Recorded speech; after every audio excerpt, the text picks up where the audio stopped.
good y'all listen? Now, I don't know what happened before this video started, but I do know it shouldn't have took 4 officers to put some handcuffs on one woman, especially because she was laid down, face down on the ground. Now, I'm not gonna lie, when they tried to put her in that car, she did resist. She was resisting. However, that does not justify the excessive force they used, nor the humiliation they put her through, because they had this woman titties just hanging out for like 5 minutes. Wouldn't even fix her damn shirt. I have to say, black people, when we find ourselves in situations like this, you have to understand, you are a prisoner of war. So you must behave like one. It is imperative for your survival. Now, I don't know what happened to this woman. Hopefully she's still alive and well. But dealing with these race soldiers and white supremacists, that situation could have ended fatally very quickly. Even her standing up after she had the handcuffs on her was dangerous, especially because she had a child in her car. And I don't give a damn how right you think you are or how wrong they might actually be. Your child's safety is always the #1 priority. So you suck up your fucking pride and do what you gotta do to make it back home to your child. We are in the middle of a fucking war, y'all. We've been fighting against white supremacy for hundreds of years now. So please do not forget the severity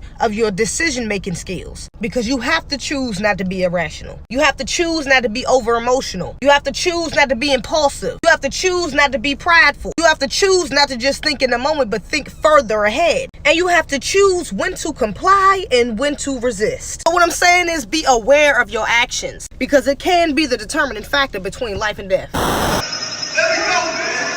Let me go, man. Let me go. No, let me go, man.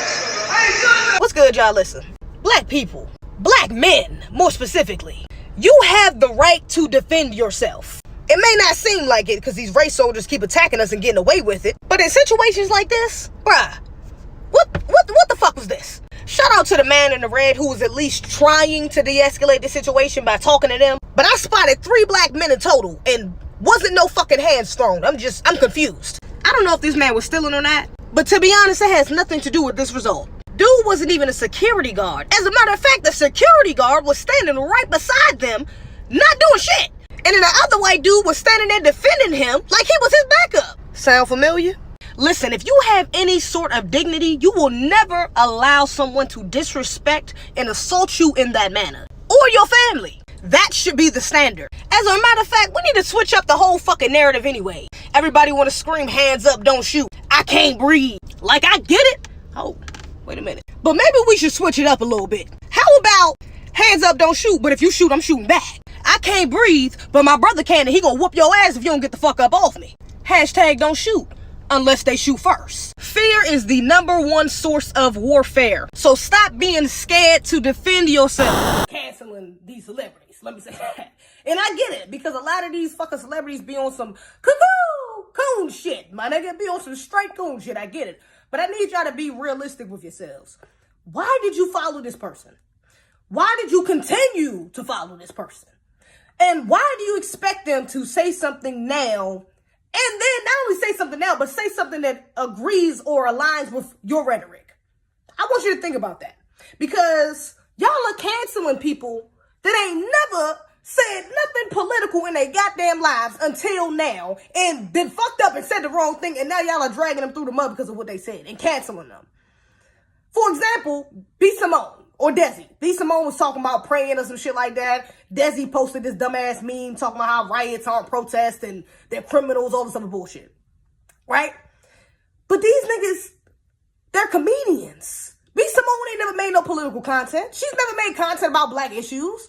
Neither has Zeze. I didn't follow them for that. I followed them to laugh. When I go to B. Simone page, I expect to see some shit about some dick, some niggas, some money, some girl problems. That's what she talks about. When I go to Zeze page, I expect to see some shit about some niggas, some shit in the hood that's going on, parlay. Like, that's what I expect to see, something funny.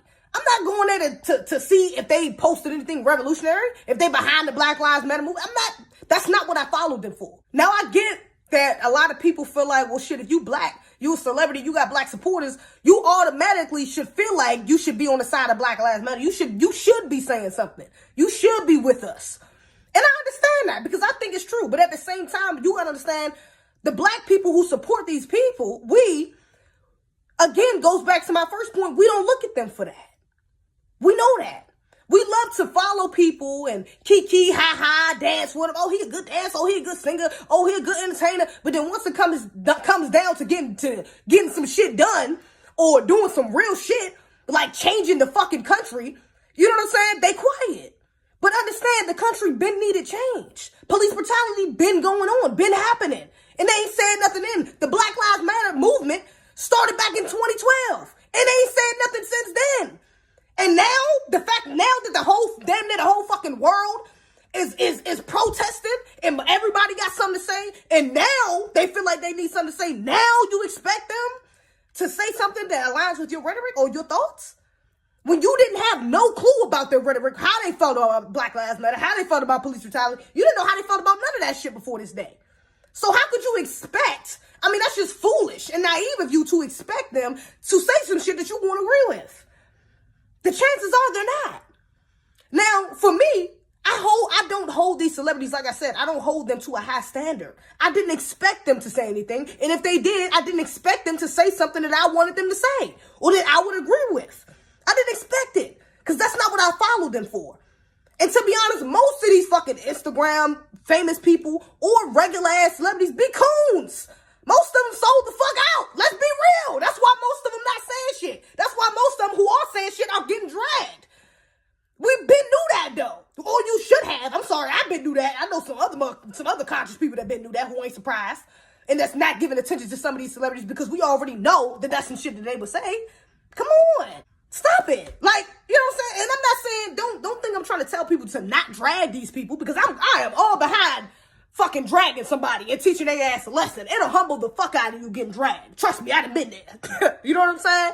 However, I'm not for bandwagoning. I'm not about to hop on a bandwagon cancel train. I'm not about to go through all of these people pages and push cancel, and say cancel under all of their fucking Instagram pictures and shit because they keep posting or they won't say that. No, I didn't expect you to do it. I'm not going to expect you to do it now. Fuck that. For what? For what? You are helping them. You're not hurting them by going under their picture and saying, canceled. If they're canceled, cancel them and don't even acknowledge their ass. Don't even support them whatsoever because I'm trying to tell y'all, as an influencer myself, when you repost our shit, talking shit about our shit, you're literally helping us. You are helping us, my nigga. You're not hurting us by doing that. You know what hurts us? Nobody looking at our shit. That's what hurts us. People scrolling past, people not interacting. That hurts our shit. That takes money out of our fucking pockets. Not reposting it. You're going to keep reposting it. Every time they post something else. Oh my God, look what else they said. No, they canceled, right? Why the fuck you keep going back to their page? For what? Now you just look like an undercover fan. You look like a hater. A motherfucker who's only really going against them because everybody else is. If you do not want to support them no more, take your support away from them and be the fuck on about your business. Focus on what we really should be focusing on, which is getting justice.